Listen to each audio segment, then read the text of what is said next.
Hello everyone, welcome back to my channel. আজকের special মায়ের হাতে চাল কুমড়োর সর্ষে পুর ভরা বড়া।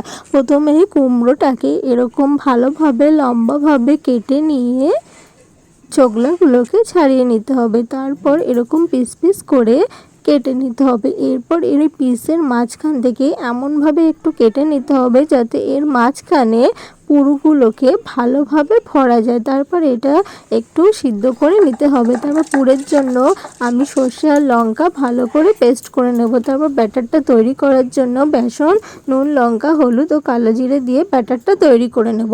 আমি আগে থেকে একটু চাল ভিজিয়ে রেখেছিলাম যাতে ওর মধ্যে দিলে একটু খেতে ভালো বেশ মুচমুচে হবে।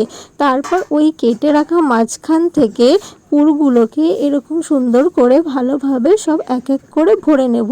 তারপর ওই তৈরি করে রাখা ব্যাটারটায় ভালোভাবে ডুবিয়ে সব এক এক করে বড়াগুলোকে ভালোভাবে উল্টে পাল্টে লাল লাল করে ভেজে নেব। ভাজা হয়ে গেলে তৈরি হয়ে যাবে মায়ের হাতে স্পেশাল চাল কুমড়োর সর্ষে পুর ভরা বড়া। যদি আমার রেসিপি আপনাদের ভালো লেগে থাকে তাহলে অবশ্যই সাবস্ক্রাইব করো আর পাশে থেকো। Thank you.